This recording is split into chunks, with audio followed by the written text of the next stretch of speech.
रविंद्र कौशिक। शायद आप में से किसी ने भी ये नाम नहीं सुना होगा। कोई बात नहीं, अब जान जाओगे।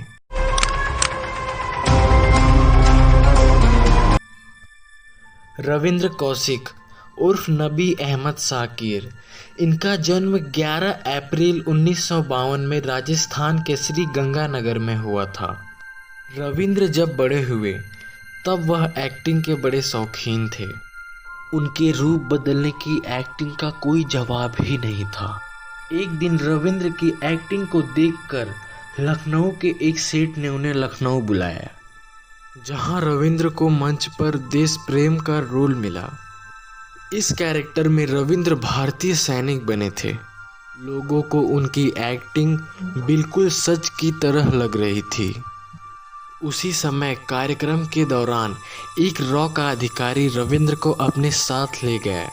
उस अधिकारी ने रविंद्र को कहा, मुसलमान बनने की एक्टिंग करनी है, और ज़्यादा कुछ नहीं बताया।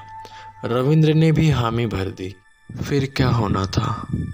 रविंद्र को भारतीय रॉ के अधिकारियों द्वारा एक सीक्रेट जगह पर ले जाया गया और रविंद्र की वहां 2 सालों तक ट्रेनिंग हुई, जहां उन्हें इस्लाम धर्म के सारे तौर तरीके सिखाए गए। रविंद्र के कई टेस्ट हुए जिसमें वो सफल रहे और अपनी शानदार एक्टिंग से रॉ के अधिकारियों को उन्होंने खुश कर दिया था। और अब वो समय आया जब रविंद्र को सेना द्वारा भारतीय सीमा पार कर पाकिस्तान भेजा गया, जहां रविंद्र को उसकी पूरी जिंदगी बितानी थी और उनके परिवार की आमदनी भारतीय सरकार संभालेगी, ऐसा एक एग्रीमेंट में साइन किया गया था।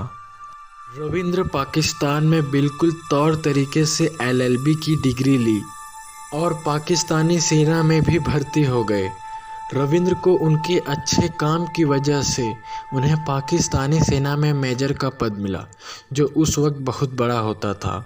और कुछ सालों बाद वो अपने किसी सीनियर की लड़की के साथ शादी भी, और उन्होंने अपनी पत्नी को भी नहीं बताया कि वो एक हिंदुस्तान का जासूस है।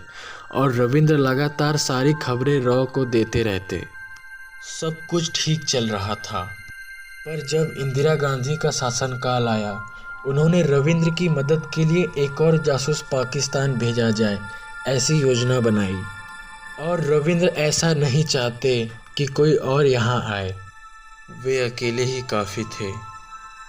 पर प्रधानमंत्री के दबाव में रॉ के अधिकारियों ने एक नए एजेंट को पाकिस्तान रवाना कर दिया, और कांग्रेस सरकार की यही सबसे बड़ी गलती थी।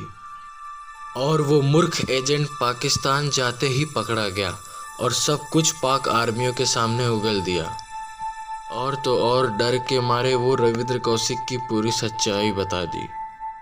अगले ही दिन रविंद्र को पाक आर्मियों द्वारा पाकिस्तान के एक अंडरग्राउंड जेल में डाल दिया गया, जहां उन्हें सुबह शाम टॉर्चर किया जाता। ना ही खाने पीने को कुछ मिलता, सुबह शाम सिर्फ पिटाई।